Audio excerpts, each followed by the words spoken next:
Satu memorandum telah pun kita serahkan kepada Yang Amat Berhormat Menteri tentang isu pemilikan saham yang sangat mencurigakan terhadap Ketua Pusurujaya SPRM yang telah pun menjadi berita nasional dan berita internasional. Kami mengambil tanggungjawab ini supaya suatu tindakan tegas diambil dan rakyat tidak boleh terima apapun alasan perkara ini didiamkan. Sebagai bekas anggota pentadbiran, saya sebagai Menteri, Bekal Menteri dan Datuk Mahfuz sebagai Timbalan Menteri, kami tahu prosedur kerajaan. Dan isu yang sepenting ini sepatutnya dibincangkan dengan serius dalam Kabinet.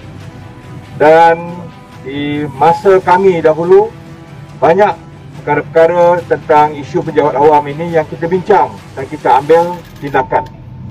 Ini kan pula yang melibatkan Ketua Pusurujaya SPRM yang dianggap sebagai pagar yang paling kukuh dalam usaha kerajaan untuk memoniter rasuah, didapati dan disyaki memiliki bilangan saham yang sangat mencurigakan.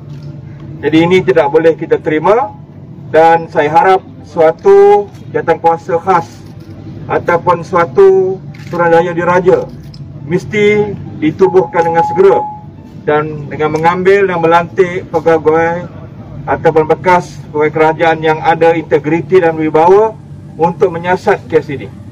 Dan jawatankuasa khas Parlimen sahaja tidak mencukupi untuk membicarakan ataupun untuk kita membincangkan tentang isu yang sebesar ini. Oleh itu, saya sebagai mewakili Parti Amanah Negara, kita mengambil ketetapan dan pendirian isu ini sangat besar. Dan isu ini menambahkan lagi nama buruk Malaysia di peringkat antarabangsa. Sebuah syarikat multinasional seperti Hyundai telah pun berpindah ke Jakarta. Dan itu satu perkara yang sangat memalukan negara. Apatah lagi negara ini diburukkan dengan isu seperti ini. Ingat, dulu 1MDB, SRC juga seperti ini. Tapi kita mengambil tindakan tegas waktu kita dalam kerajaan mendakwa mereka ini semua ke mahkamah. Dan ini semua memerlukan komitmen PM yang lebih serius untuk memastikan Malaysia diselamatkan pada masa yang akan datang. Datuk Mahfuz kalau ada nak menambah. Terima kasih. Saya rasa sudah jelas isu ini ada dua isu. Satu isu dakwaan ke atas Ketua Pusuruhjaya SPRM. Yang satu lagi ialah isu menanggani rasuah negara kita ini. Jadi sebab itu yang kita tuntut sekarang ni ialah penyelesaian terlebih dahulu kepada siasatan yang perlu dibuat secara yang lebih terperinci untuk memastikan dakwaan terhadap Ketua Pusuruhjaya SPRM. Sebab ini merupakan soal dakwaan ke atas Ketua Pusuruhjaya yang sepatutnya bertugas untuk menanggani rasuah. Tiba-tiba didakwa ada unsur-unsur yang sangat diragui.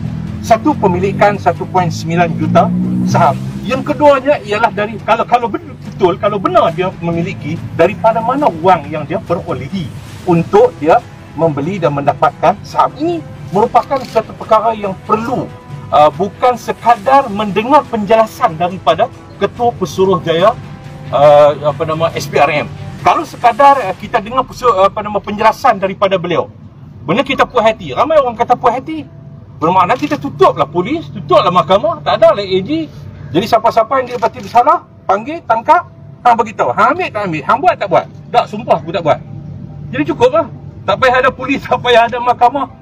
Jadi sedangkan negara kita ialah negara yang bersistem, yang ada polis, yang ada SPRM, yang ada mahkamah, yang ada AG dan sebagainya. Dia memerlukan kepada siasatan. Yang kedua ialah untuk kita menubuhkan satu Suruhanjaya yang betul-betul bebas untuk melihat bagaimana masalah untuk menanggani rasuah yang bermula daripada scheme of thing yang berlaku dalam negara kita sehingga terbentuknya kerajaan ini ialah kerajaan scheme of thing, itu kerajaan yang berlatar belakangkan unsur rasuah. Terima kasih.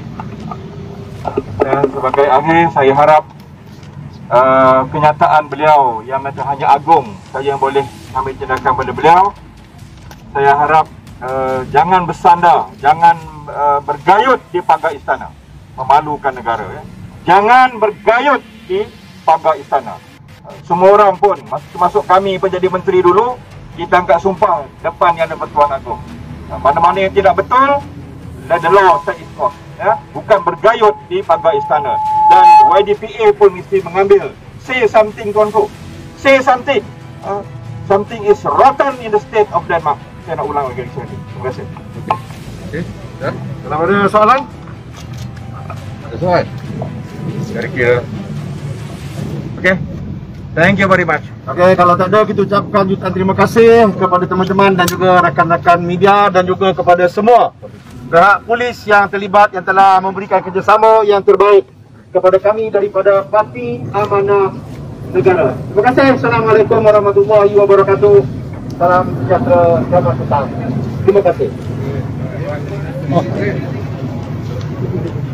Mana kena gambar tu? Jom, ambil gambar. Dah. Kita lewat. Belakang. Lewat. Undur. Azam Baki. Berahat. Rehat Azam. Rahat. Rehat Azam. Undur PM. Siapa yang perlukan ni boleh. Ha? Kopi. Kita ada. Kopi. Boleh. Jom. Terima kasih. Ada lagi Azri, ada lagi kopi. Yang mana tak dapat boleh tinggal satu, boleh snack. Tinggal satu je, boleh snack. Ambil lagi. Ya. 20 dan siap. 20 ha? Boleh bos. Bos nampak dia macam mana? OIB, Parlimen ni ada ke nak bawa ke usul ke Parlimen? Apa dia? Nak bawa usul ni ke Parlimen ini Parlimen 20 hari bulan ni ialah satu sidang yang menghabiskan boreh negara, menghabiskan perbelanjaan negara. Hari ini antara 1,500 ke 1,800 di swab test, masuk ahli parlimen, pegawai kepada ahli parlimen, staf ahli parlimen, pegawai kerajaan, juga wakil pihak-pihak media yang mengadakan swab test. Sedangkan sidang hanya satu hari yang hanya untuk membahaskan isu yang berkaitan dengan banjir. Bukan saya katakan banjir tidak penting, sebab itu saya mencadangkan sebelum ini 6 hari, 3 hari sidang berkaitan dengan banjir dan 3 hari lagi dengan isu masalah rasuah dalam negara kita. Tetapi oleh kerana kerajaan ini tidak punya keprihatinan, akhirnya dia menghabiskan wang rakyat. Saya datang semalam, kerajaan bayar perjalanan saya, bayar hotel saya, hari ini pun dia kena bayar, dia kena bagi makan kat saya. Sidang satu hari hanya untuk menghabiskan boreh negara. Ini kerajaan yang saya fikir ini satu kegilaan kerajaan. Okey. Jom.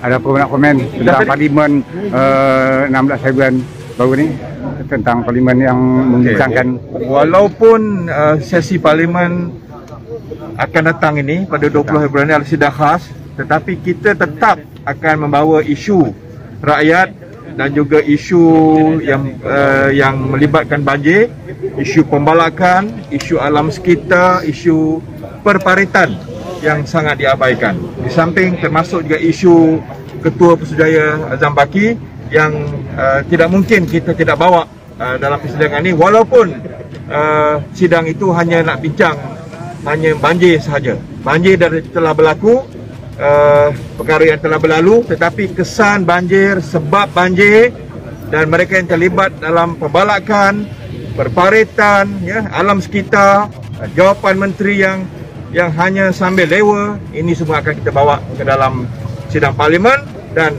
tunggu apa tindakan kami dan hujah kami tentang isu KP SPRM. Tunggu kami pada 20 hari bulan ini, insya-Allah. Okay.